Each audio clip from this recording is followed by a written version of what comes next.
Shui works, bad Feng Shui also works. Feng Shui is over 8,000 years old. 8,000-year-old natural philosophy based on generations of observing natural patterns and human behavior. The ancient sages, after generations and generations of experience, they realized certain people do well in certain types of environments, and they've categorized thousands of these. So it's become a system of how to survive, how to excel in harmony with nature. And the word Feng Shui, well, when I first started doing this, maybe about 20 years ago in the United States, nobody had any idea what I was talking about. 20 years later, it's changed a bit. But still the popular media has made some, misconceptions, still some confusion. So let me define the two words, Feng and Shui. Literally translated, Feng means wind, and Shui means water. So when Feng Shui came to the United States, the sales of wind chimes and water fountains went up. But Feng Shui is not only about wind chimes and water fountains. It is about energies that are like wind and water. Like wind, we can't see it, but we know it exists. We know it exists by how it affects our environment, how it affects us, how it cools us, cools our skin, by how it blows seeds across continents to disperse them, how it erodes mountains. It's about energies like shui, or water. Water is constantly around us in three phases of energy: liquid, solid, or gas. We cannot destroy it, but we can divert it, we cannot manipulate it, we can change it how it affects us. We can never break its cycle. There are over 130 factors that influence you, influence who you are, how successful you are. These factors can be divided into two types: predestined and adjustable. Predestined factors are things you can't change. Who your parents are, where you are born, their parents' health, their genetics, what era you're born into, what country you're born into, what culture you're born into. But you can study these, understand these. Who am I? Where do I come from? What is my culture? What is my potential? And then there are other factors that we call adjustables, things that you do have a choice on. You can improve, you can select. So the more of these 130 factors favor you, are compatible to you, promote you, you'll find in your life is more progressive. The more of these are against you or weaker, then you might find your life is a little bit more struggling. But the key is they are all connected. So when you know what they are and know how to improve even one, it sets off a chain reaction to improve the others. Of these 130 factors, 50% or 65 factors are associated to Feng Shui, which is our environment. So this is our concept logo. First one, we need to understand every single person is different. So in your home, if this house that you're living in happens to match you, your eldest daughter, but does not match your son nor your husband, you might find they are the ones who struggle. But because you are a family team, any person who struggles, it pulls the whole team down. So every one of us is different. So we must understand that. Understand what energies each person has. The next level of energy is our immediate interior, our homes, the floor plan, the lighting, the colors, the artwork, the smells, all of these we'll talk about in a moment. They all affect us. The next level of energy up is our environment, the city that we're in, the geography, the landscape, the fertileness of the land, what type of the zoning we're in, commercial zone, residential, suburban, countryside, all of that influences us, even to a point of our neighbors. The next level of energy up is called the cosmic forces.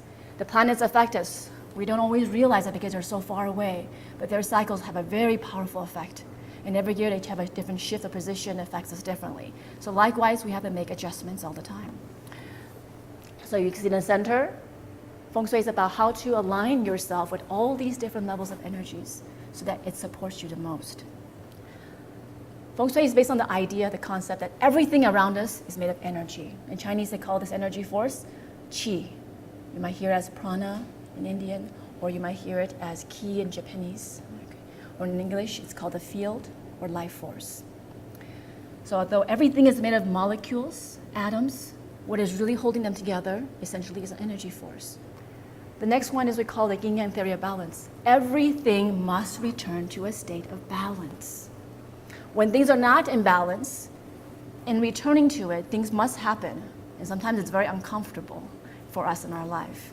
In our environment, when it is not balanced, when it's too dark or too bright, too small or too cold, too hot, this imbalance makes us very uncomfortable and we cannot be productive. So it's about how to create balance, understanding these energies around us and to create balance within them. It's based on the ideas of chain reactions of cause and effect. So essentially, Feng Shui works, and we should know how to create or activate the changes in our environment to best benefit us. The basic fundamental theory that's used throughout Feng Shui is called the 5 elements. So as I said earlier, everything is made of energy. Now the ancient sages analyzed, observed, and recorded all the different energies around us. And they categorize them under what they call the 5 elements. In Chinese, it's called 五行.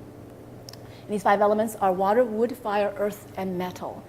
Do not think of them as 5 substances. Think of them more as 5 names for the different frequencies that are all around us. It is very similar to our ecological cycle. There are 2 cycles, one we call a cycle of generation, and another one called the cycle of control. The circular one is the cycle of generation. In nature, we always see that water promotes or grows wood, vegetation. Wood fuels fire. Fire becomes ashes to create earth, and earth can be mined to produce metals and minerals, and metals and minerals is what nourishes and enriches our water. This is the cycle of production. Everything around us can be categorized underneath one of these. And when we know what type of energy we have, we start to understand whether or not these energies around us are promoting us or controlling us. The other cycle is in the star shape. It is the cycle of control. Water puts out or douses fire. Fire melts or weakens metal. Metal destroys or chops down wood. Wood absorbs or depletes the energies of earth. And earth pollutes or dirties water, the cycle of control. Maybe hundreds, thousands of cases I've seen, are the typical problems with our homes. We have very long hallways, dark hallways, that usually have no light, poor circulation. And along these long hallways, the doors of the rooms are usually aligned, creating a conflict. The rooms can be very irregularly shaped. They're not square, they're L-shaped or have missing corners. The staircase is treated as a very functional item and placed usually in the center of the house where it's easily accessed. But the center of the house we call is the heart, the most important place to be. We don't necessarily want to put a vertical element of instability there. Oftentimes, the powder room is also placed in the center where there's usually no window of ventilation. There are many bathrooms that lack windows.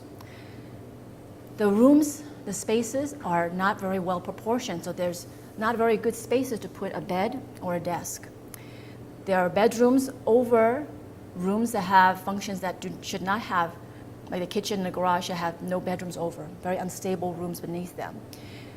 And rooms that are in the wrong directions, poor proportions, too many or not enough windows, or you have doors that face a negative or unstable elements such as a staircase, a bathroom, a stove, or a fireplace, and in general, poor use of space. What happens when you have the very poor Feng Shui environment? Most typically, we get what we call the sick building syndrome. But it starts very subtly. You do not feel it. When you move into a new home, you're strong, you're happy. Hopefully you are. But if the Feng Shui does not match you, these are some of the symptoms that you will go through. You start to feel tired all the time, lack of energy, just chronic fatigue. You're suffering from environmental stress, but you're not aware of it. You might think, maybe I'm just not happy, but your environment is not stimulating you. And this causes stress is the heart or the source of all ailments. So your immunity goes down, you might start to have allergies. There's going to be lack of air circulation, oxygen, natural light, or dizziness in these type of homes. When this occurs, it creates a psychological drain on you. You become moody, you become frustrated, you become edgy. And what happens is you start to get into conflicts. You start to throw off this negative energy onto your family and the people at work. You are no longer productive. You're very distracted. So your mind lacks focus. And then what happens is you make poor judgment calls. You make bad decisions. You attract the wrong people into your life. You say the wrong things. And then you suffer money loss. And then this can manifest itself into actual physical problems or health problems, health issues, actual relationship problems between parents and children, between husband and wife, between boss and employee. And then ultimately it can create unexpected crises, accidents, injuries, lawsuits to occur. Benefits of Feng Shui design. Everything you have created, cause and effect. So you can tell yourself already right now whether or not you have a good Feng Shui. Simply ask yourself, am I healthy? Am I in a happy relationship? Am I doing very well in my financial life? If the answer is yes, you have created that. If the answer is no, somehow you have created that as well. When you do integrate Feng Shui into your home, you will experience harmony, health, wealth, focus, a peaceful mind. You're going to be able to be progressive. You're going to be able to put your energies into moving forward rather than putting your energies into always solving your problems. Objective. One of the greatest things about Feng Shui and design is it helps you make objective decisions that are good for you. Sometimes people say, no, I like purple, no, I like green. They have a fight or conflict. But if we only just realize, you must look at which one actually is good for you. That decision is made very objectively and easily. It helps with the whole design process. It allows you to connect with your home, with your family, with your environment, with nature. It allows the energies to flow very well within the home. It creates a very strong sense of comfort, stability, and finally, it is a home that inspires you.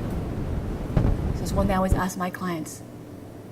Does your home inspire you? When you walk in the door every day after work, do you feel inspired? And almost everybody says, no, it does not. So how can we incorporate that? So basics of custom Feng Shui design. If you were to come to me tomorrow and say, Jenny, I would like to incorporate a Feng Shui design, how does it work? What do we need to do?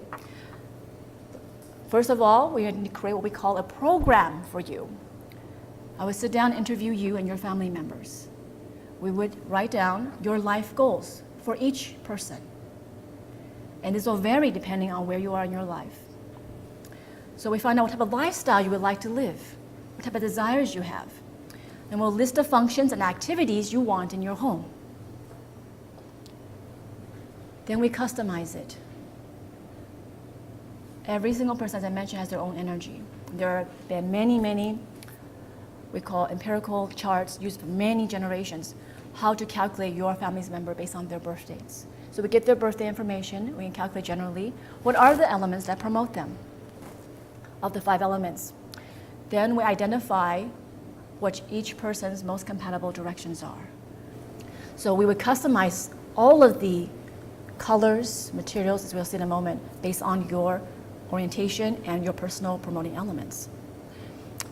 On the general, when I do design the floor plan for you, it is very much an open floor plan. There are going to be very minimal, if any, hallways. Instead, we'll use common spaces to connect rooms. There will be no negative alignments. There will always be natural lighting, ventilation, and very balanced proportions. So here you see on the list here are the 5 elements: metal, earth, water, fire, and wood, and the different associations they have to the directions, colors, materials, shape, numerology, and association or effect. The metal relates to the north and northwest direction, the colors of white, gold, bronze, and metallics. The materials are similar metals: steel, chrome, nickel, brass, gold metals. Hexagon shape, pentagon shape, the numbers are 6 and 7. It represents authority, power, order, leadership, sparkle, understanding. Earth is directions of northeast, southwest. The colors are yellow, brown, tan, beige, and orange. The materials are ceramic, brick, crystals, adobe, glass, stone. The shapes, square, octagonal, rectangle, the numbers 2 and 8. It's associated to the energies of stability, support, nourishment, calmness. Water is related to the north direction. The color is blue, black, gray, aqua. The materials relate to the water element itself, things related to the sea, seashells, fish, and so forth. Mirrors that are reflected like water. The shape and form, wave, circular, and curves. Number is 1. It relates to creativity, wealth, change, movement, and being contemplative. Fire is associated to the south direction. The colors are pink, burgundy, lavender. Light and candles are the materials related to. The shape and form are flame-shaped points, triangles. The number is 9. The fire element relates to happiness, passion,